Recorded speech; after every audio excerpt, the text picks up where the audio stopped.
Welcome to Enchanted Astrology with Ariel Smith. Thank you so much for joining me today as we look at the astrology for the week of August 5th until August 11th. Now, this is the week leading up to the powerful solar eclipse that we will experience on August 12th at 20 degrees of Leo. But this week we have a few important planetary shifts happening. We have 3 of the personal planets switching signs this week. On August 6th, Venus will enter into Libra. August 9th, we will have Mercury entering into Leo. And August 11th, we have Mars entering into Cancer. Also, on August 11th, we have Mercury opposing Pluto. At the same time, Mercury is also conjunct the moon at 3 degrees of Leo. And Ceres will move into Cancer on August 12th, right before that eclipse happens. So on August 12th, the sun and the moon will be conjunct in Leo, creating the new moon and solar eclipse. Mercury and Jupiter are not part of the exact conjunction, but both are still in the sign of Leo, which will add additional emphasis to those Leo themes. I will do a separate podcast on this eclipse for next week, so I'm just going to focus in this episode on the current week's astrology that leads up to this solar eclipse. Now, currently, the South Node is in Leo, as it just recently changed signs, and this represents a movement away from Leo themes, or more specifically, a movement away from the shadow expression of Leo that we have collectively outgrown. And the North Node in Aquarius is signaling our growth toward Aquarian themes. And because Pluto is also in Aquarius, this emphasizes Aquarian themes even more strongly. So this highlights our collective movement toward themes like egalitarianism, equality, humanitarianism, shared power, and recognizing that no one person stands above the collective. Aquarius is also not a sign that seeks the spotlight. That is Leo's domain. Aquarius is more concerned with the collective, the network, the community, and the contribution that each individual makes within the larger whole. It serves more humbly. It's a sign that is concerned with humility. And so this could represent a movement away from center stage experiences, away from needing recognition or superiority, and toward a more humble form of service and collective participation. Now, on August 6th, Venus moves into her domicile in Libra, which emphasizes a desire for themes like justice, fairness, balance, harmony, and cooperation. Starting on August 11th, Mars will be in his fall in Cancer, since he is exalted in Capricorn, Cancer's opposite sign, meaning he will be in fall in Cancer. And this means that Mars is operating in a sign that challenges his usual expression, because Mars naturally wants to assert his will very independently, very autonomous force, while Cancer is a sign that is concerned with the well-being of the family, a sense of belonging, protection, and the needs of the group. So rather than purely individual action, Mars in Cancer indicates actions that are more focused around themes like nurturing, protecting, caring for one another, and strengthening bonds within smaller groups. So this Mars will also be conjunct Ceres in Cancer, which brings up themes around nourishment, grief, cycles of loss and renewal, and our overall relationship to belonging.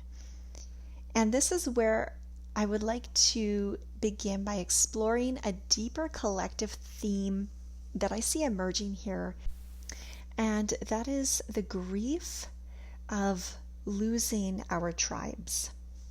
So for thousands of years, humans have lived in smaller communities and these tribal structures before the rise of what we now know to be large-scale states, kingdoms, and empires. So in these tribal communities, there was no single ruler who held absolute authority over everyone.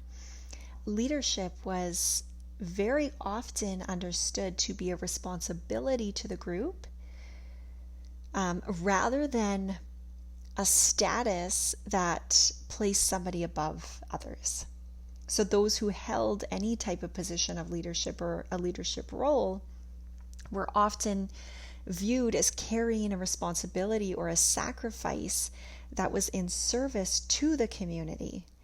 And with Ceres entering Cancer right before the eclipse, it can collectively touch into some of this grief around the loss of these forms of connection, belonging, and community.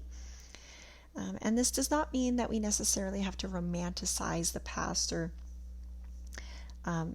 return to, ancient ways of living exactly as they were, ditch the whole system and let's just revert back to how it was. Not necessarily, but it does ask us to take a look at some of the wisdom that we have lost that were in existence in those systems. And can we create societies that, yes, are modern, but still find this wisdom and connection from these teachings that we have lost from our past in relation to relationship, the community, and how we exist as part of the world around us, not as separate from it. So the rise of the city-state was a major turning point in human history. And I did touch on this back in the episode I did on that Saturn-Neptune conjunction at 0 degrees of Aries back in February, where we had this almost 6,000 year cycle reset at the time, because the last time that conjunction happened at 0 degrees of Aries was around the time of ancient Mesopotamia. And ancient Mesopotamia is often considered one of the earliest places where large urban civilization developed. This would have been with Gilgamesh, the king, and this began a long cycle of increasingly complex societies where we centralized our power. We focused on accumulating extra or a surplus of resources and goods, and expansion and growth. So throughout history, many empires have followed a very similar pattern. We look at Mesopotamia, Greece, Rome, the Huns, the Ottoman Empire, even the Inca and Aztec civilizations. Each of these civilizations created, yes, extraordinary achievements, but many were also built around those themes, again, of expansion, accumulation, surplus, and the continual growth of their empires. And so what happens when a system is built around a need for endless growth? Because as an empire expands, the resources that are needed to sustain that empire also expand and increase. So they continue to need more land, more energy, more labor, and ultimately more extraction. So eventually, the very growth that created this empire starts to become the thing that threatens its continuation.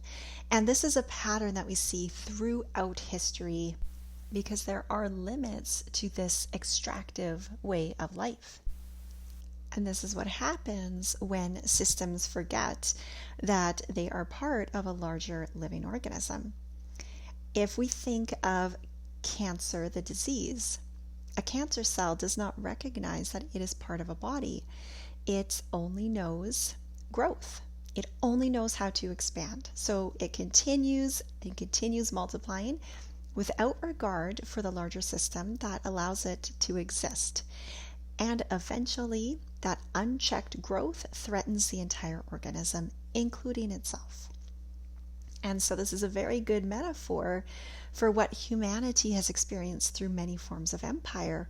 When we see ourselves as separate from the earth, we start to treat the earth like it's something external to us that we can control, extract from, and dominate. But we are not separate from this planet. We are living within it. We are part of it. And when we harm this larger system that sustains us, we end up just harming ourselves. And these tribal communities, these indigenous communities around the world have maintained relationships with the earth for thousands and thousands of years. And that is based on the principle of reciprocity, on responsibility. It is based on recognizing that humans are participants of this larger system. And these tribal communities have been successfully sustaining themselves for thousands and thousands of years, long before the rise of ancient Mesopotamia and the modern, empire that we know today. Up until 1800, half of the world's population still lived in tribal communities because this way of life is, in fact, so sustainable. And this does not mean that every, tribal community was perfect or that all of them lived in the same way, but many of these cultures carried a very deep understanding that humanity is not separate from nature. And that understanding is something that our modern civilization has continued to struggle to maintain. So, with the discovery and the widespread use of fossil fuels, humanity's gained access to an extraordinary amount of stored energy. And this energy allowed populations, cities, industries, and economies to expand at an unprecedented rate. It was almost as if the system found a new source of fuel that could accelerate its growth entirely. But now we are facing the consequences of that expansion. Now, I did do a video, which I released on my channel on YouTube, called Trees, the original Aquarian network. And if you're interested in this topic, I would recommend checking that out, as I do explain a little bit more of the history of this stored energy source. I also highly recommend the book, The Last Hours of Ancient Sunlight by Tom Hartman, as he has intensively or extensively explained this topic as well. So a very good read. But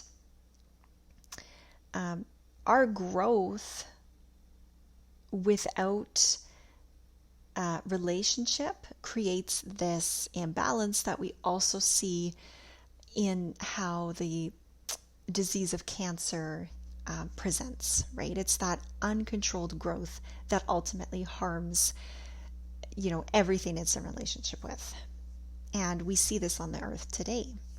And this is where Ceres in Cancer can represent this grief of what we've lost as we've lost these tribal communities, because Ceres represents grief and cycles. She represents the experience of losing something that once nourished us.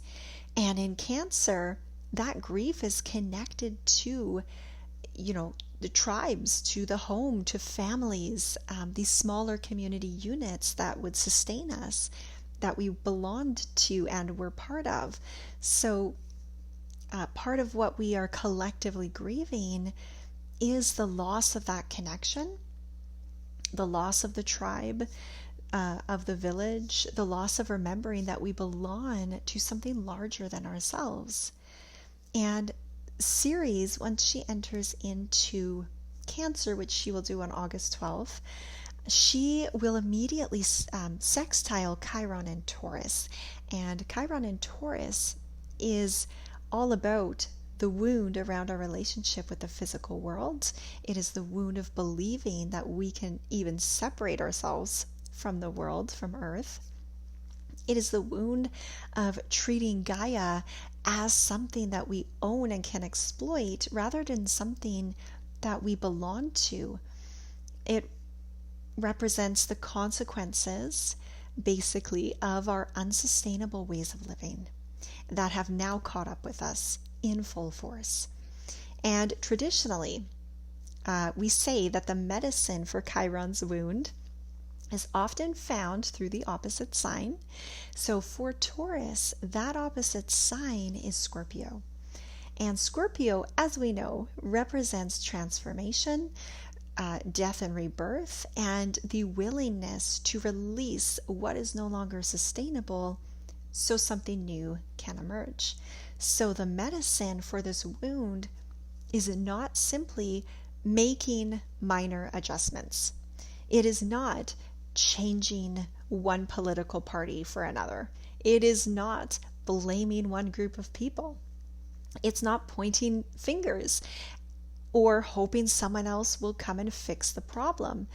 It requires a very deep inner transformation. And that is in how we understand ourselves.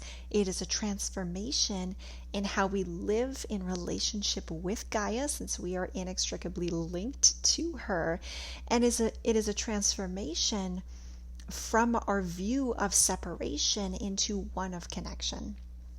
And this brings me to another important conversation that is happening in our collective consciousness right now, and that is the topic of disclosure. So yes, there is a growing curiosity about extraterrestrial life and when these beings beyond our planet will one day reveal themselves. And there can sometimes be a hope here that our celestial brothers and sisters will come and save us from ourselves.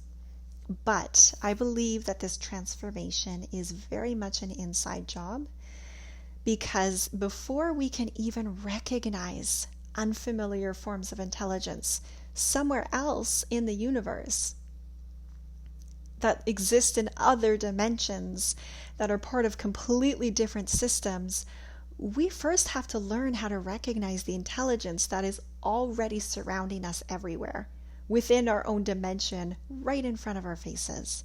We walk outside every day and encounter countless expressions of life, countless souls, the trees moving in the wind, the grass beneath our feet, the birds and dragonflies crossing our paths, insects moving through their own worlds. I mean, we have microorganisms living within our bodies. There is intelligence and complexity everywhere around us. There are intelligent forms of life, and yet we cannot see it.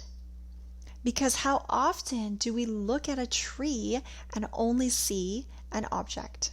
We see something that can provide wood, or something that can provide shade, or something that in some way exists only for us to use.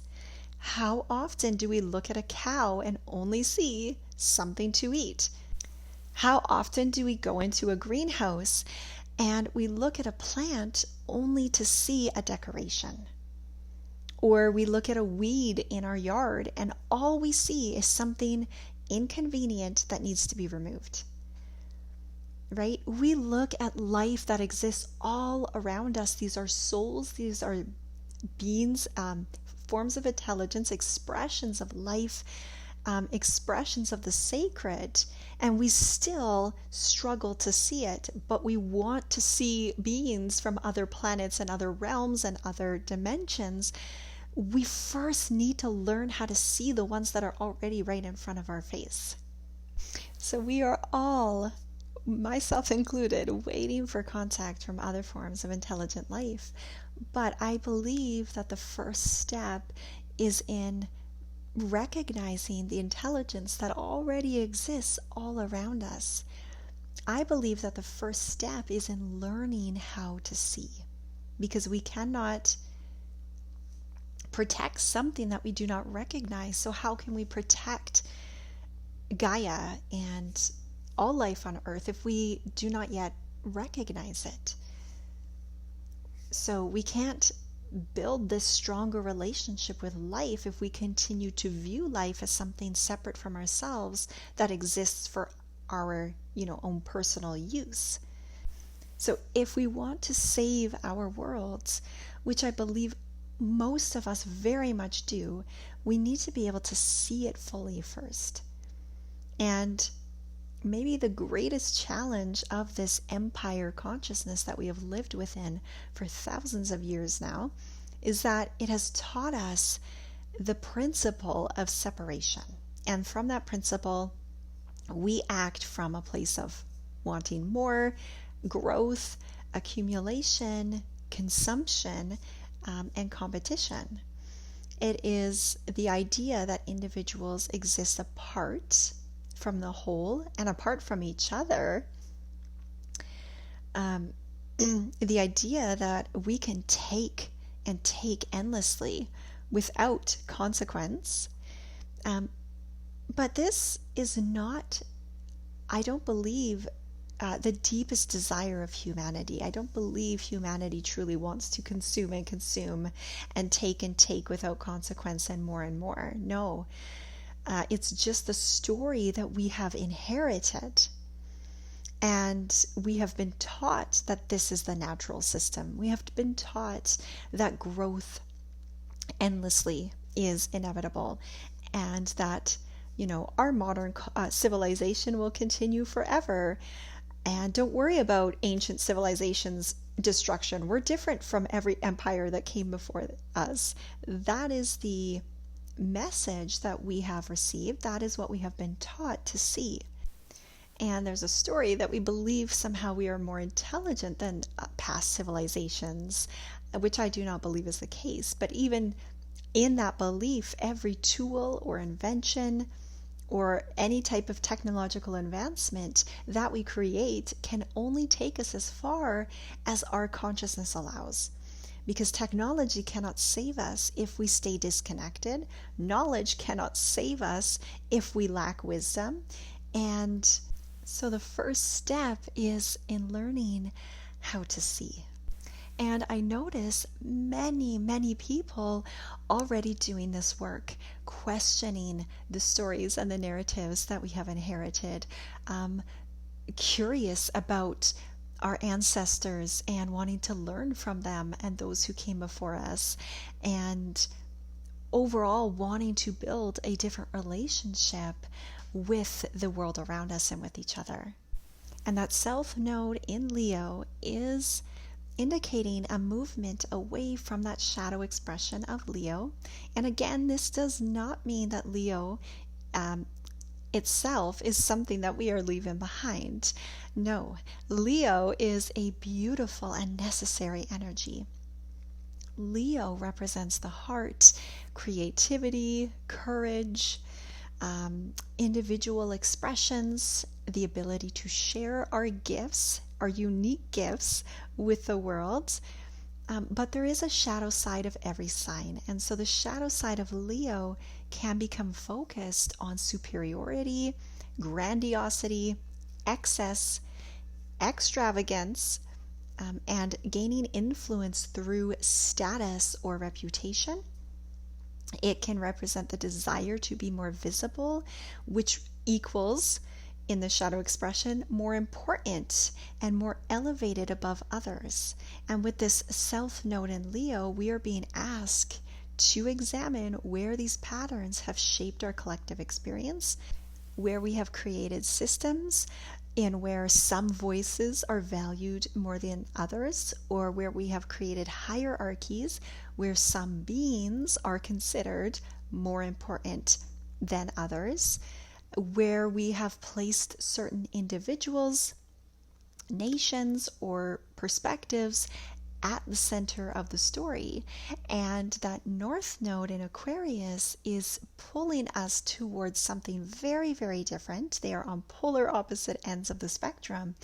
So Aquarius, this North Node is pulling us toward humility, toward community, networks, humanitarianism, our collective awareness. Aquarius is an energy that reminds us that no individual exists separately from the whole and therefore does not stand above but also not below. It asks us to see the interconnectedness that makes life possible, and it is the movement toward seeing ourselves as interconnected as well. Something that beautifully captures what Aquarius is about is the idea of the holobiont. And a holobiont is an organism that is made up of many different organisms, all living together in relationship with one another.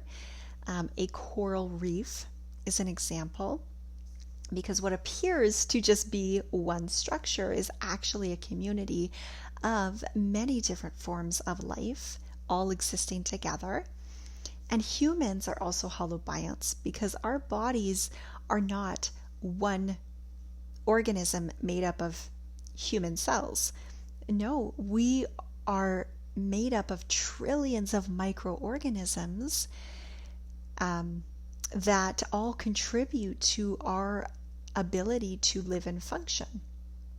We are communities. We are communities of microbiomes. We have the gut microbiome, the skin microbiome, the oral microbiome. So this boundary between the self and other is much more interconnected than we realize. And this is a profound Aquarian teaching that we are not separate. We are not even a separate self. We are relationships, and we are communities, and we are networks of life, and all of life functions this way. And so Aquarius also represents what we collectively choose, because Aquarius is the network, the whole. It's also the mind. And when I look at the collective consciousness right now, I do not believe that we are truly choosing to continue a life in a world defined by domination, competition, and separation. If given the choice, most people would not choose to have these structures perpetuated, to have these domination, extraction experiences be the prominent part of the life that we're creating. There is a much deeper collective desire emerging, and that is a desire for harmony, for cooperation, to live in greater respect and relationship with all forms of life, and to deeply care for our beautiful host Gaia. And we are learning how to see the world through new eyes. We have spent a long time being disconnected, but we are now beginning to remember. We are starting to open our eyes and learn to see.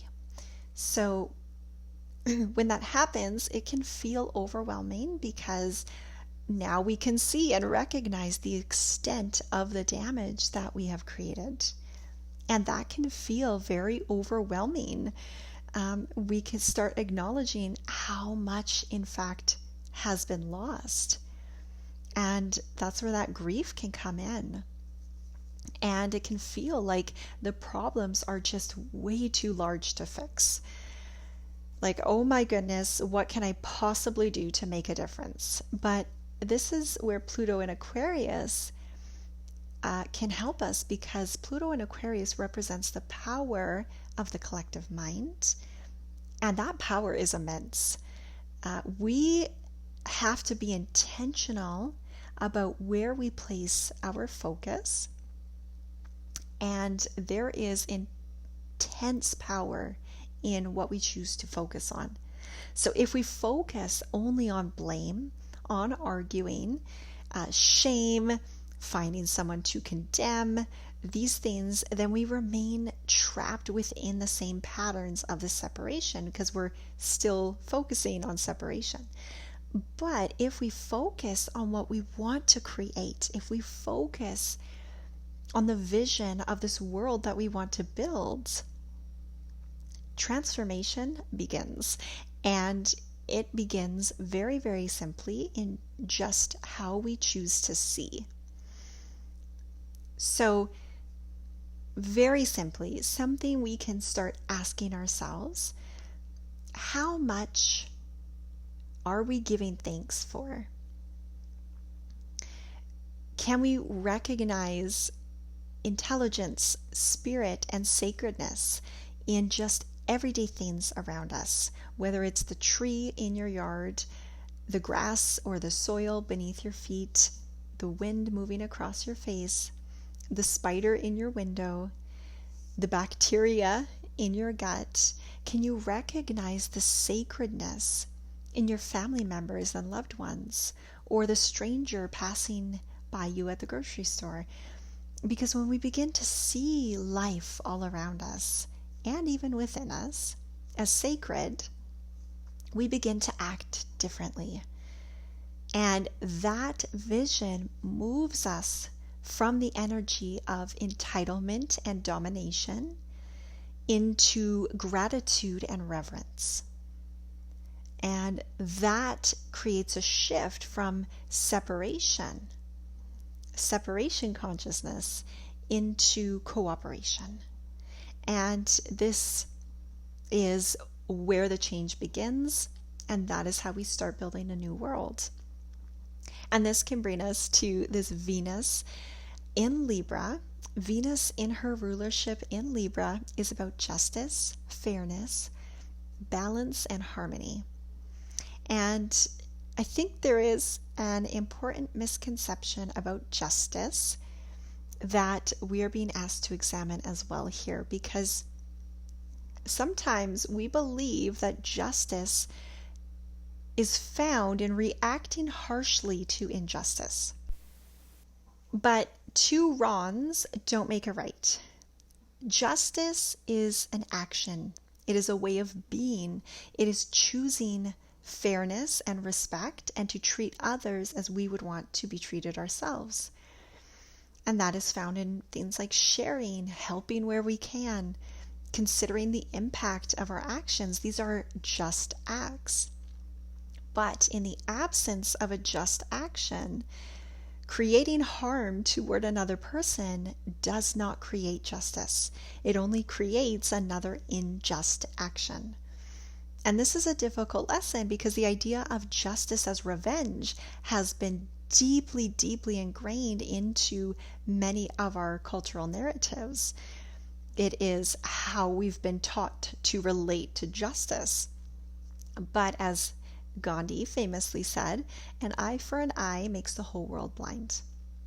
And so justice is not about becoming the thing that we are trying to transform. It is about embodying the worlds that we want to create.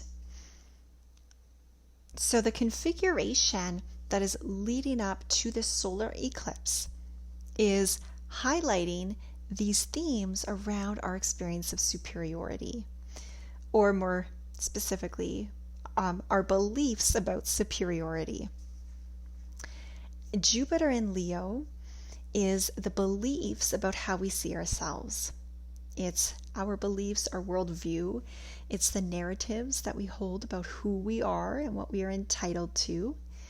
And Jupiter can expand whatever it touches. So in Leo, it expands our sense of identity, even our confidence, our desire to express ourselves, and our belief in our own perspective. And, there's always a higher and lower expression, and the higher expression, it can create, generosity and creativity, amplified creativity. It can create a desire to inspire and uplift others. But that shadow expression, it can inflate the ego and create absolute certainty that our own perspective is the correct one. And Mercury is also in Leo, and Mercury represents our thoughts, our communication, our stories. It is the way that we process information and make meaning. And in Leo, Mercury is powerful storytelling. So it can give someone the ability to communicate with passion, charisma, that higher expression where it can be the storyteller. It can use that passion and charisma to inspire others. It can bring attention to what's been overlooked, be a platform of a voice for the voiceless. But that shadow expression of that Mercury in Leo is when we become attached to the story itself. We connect our identity with it. So rather than, I have this opinion, it's this opinion is who I am.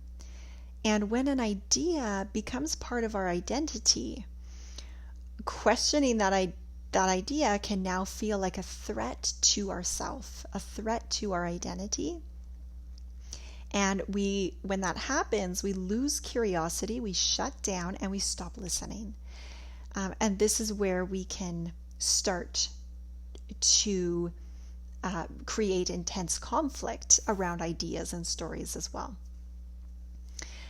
This expression of Mercury in Leo also can simplify complex realities into a story where there is a clear hero and a clear villain. So it can oversimplify to kind of make itself be the hero.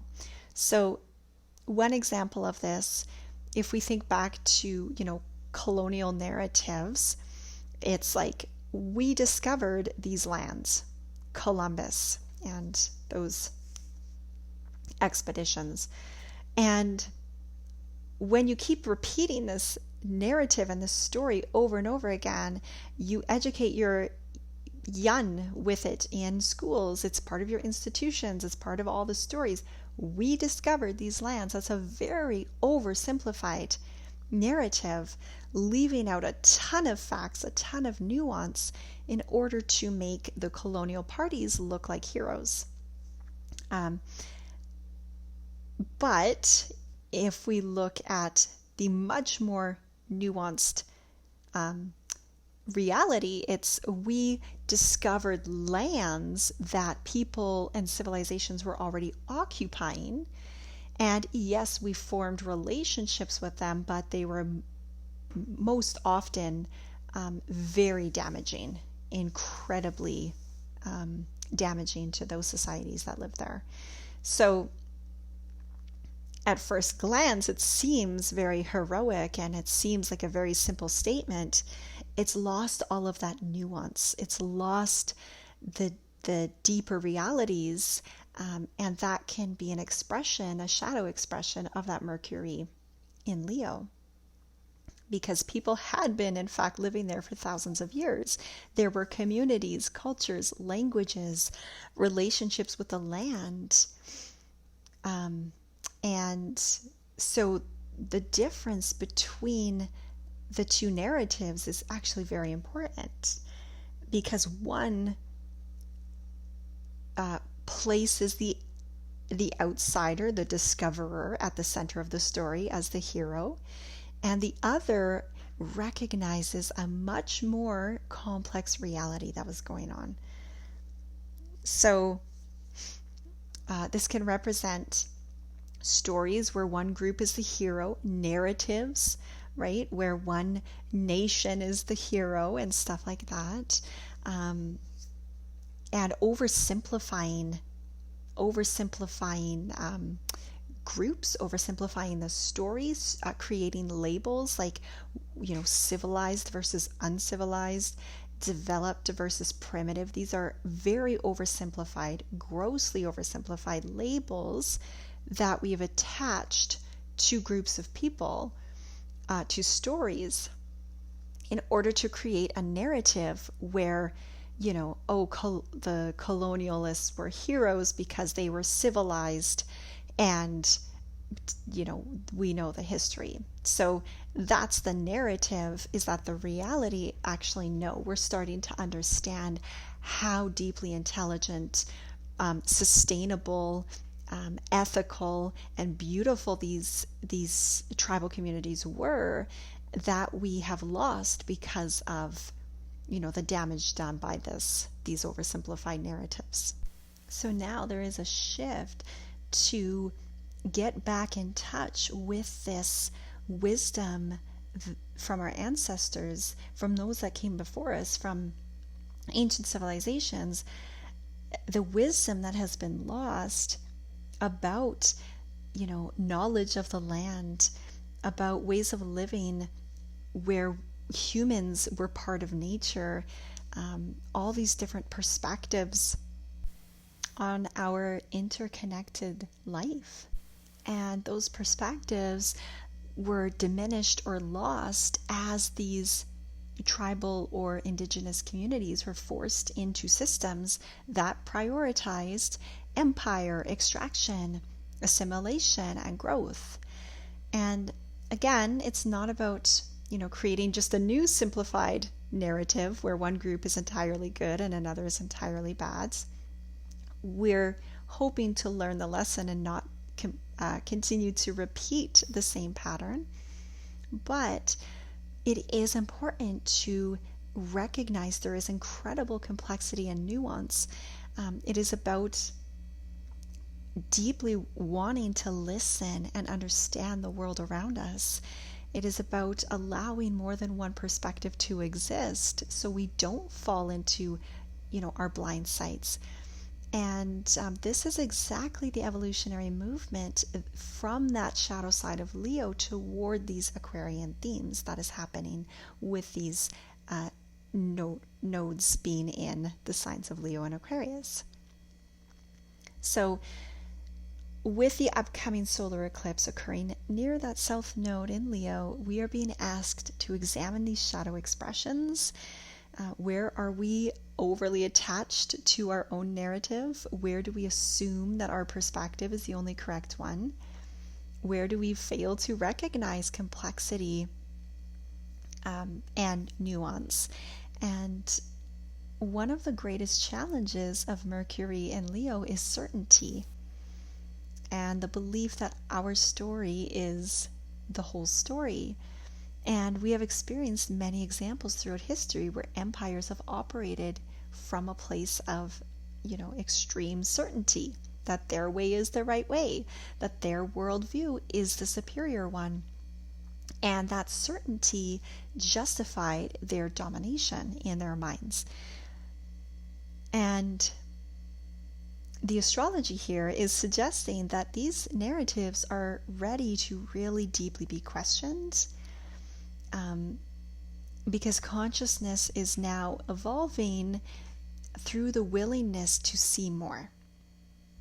And this brings us to Mercury conjunct the moon in Leo, opposing Pluto in Aquarius, which will be happening on August 11th. And this is one of the most powerful signatures leading up to this eclipse, because the moon and Mercury in Leo represent our emotional connection to our stories. So these narratives that shape our identity, these narratives and beliefs, they feel familiar. And, the moon representing lineage, ancestry, what is passed down, we have inherited these stories, we have absorbed them. And Pluto in Aquarius represents the transformative force that challenges these stories and these narratives. So Pluto in Aquarius is asking, do we still believe this is true? Do we still believe it is serving us? Is this aligned with the future that we envision for ourselves, that we want to create? And so Pluto, when it touches something and transforms it, it is never through a simple paint job, or a little, small adjustments. No, Pluto gets right down to the root. It reveals what has been hidden. It breaks down everything that is no longer sustainable or useful. And from that transformation, something much more authentic can emerge. And this reminds me of the old belief in the divine right of kings, because for centuries, many societies accepted the idea that a king had a divine right to rule. So it was not just a political mandate, it was an entire worldview, an entire belief system that was taught, reinforced to the point that it was considered common knowledge. That is how deeply embedded it was, because many people could not even imagine another possibility. It was common knowledge that kings had divine right to rule. And eventually, consciousness shifted and people began questioning that story, and they began questioning the assumption that one person was naturally just meant to stand above everyone else. And this is the type of transformation that Pluto in Aquarius represents, which is that deep questioning of the inherited narratives. It is that deep undercurrent of awakening through the collective awareness, realizing that something that we've considered as common knowledge are actually just narratives and stories that we've been told. And that is part of why this eclipse feels so significant, because we cannot continue building the future with the same stories that created the problems we are trying to solve. We cannot create a more connected world while holding on to narratives of separation. We cannot create equality while we believe that some forms of life are still more valuable than others. We cannot create harmony while we are operating from a worldview or a belief in domination. And so the astrology here is inviting a rewriting of our narratives and our stories, where we go from that shadow Leo expression of I stand above others, or this nation stands above others, or this species stands above others, to I stand with. And we create together and we share together. And so at the time of this eclipse, which I will get into more specifically next week in next week's episode, but we will have several planets working together across the fire and air signs. So we have Pluto at 3 degrees of Aquarius, Neptune at 4 degrees of Aries, Uranus at 5 degrees of Gemini, Mercury at 5 degrees of Leo, and Venus at 5 degrees of Libra. And these placements are creating this powerful network of supportive energy through the air and fire signs, connecting our minds, our actions, our relationships, for our collective transformation. Because air represents thought, ideas, perspectives. Fire represents action, motivation, creation. And together, they are telling us that change begins with our consciousness. So, because our thoughts influence our actions, and then our actions create our reality. And this is where transformation begins. First in the mind, then in the choices we make, and then in the actions we take from those choices. So as we approach this solar eclipse in Leo, we can start asking ourselves, not how do I become more powerful? How do I gain more exposure or fame?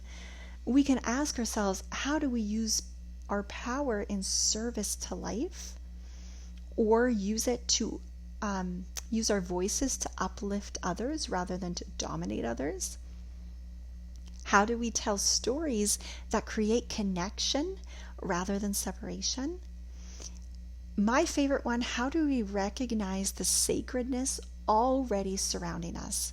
Because it is absolutely everywhere, and we have been so separated from seeing it, so used to seeing separation, that we fail often to see the sacredness that already exists in the life and the souls all around us.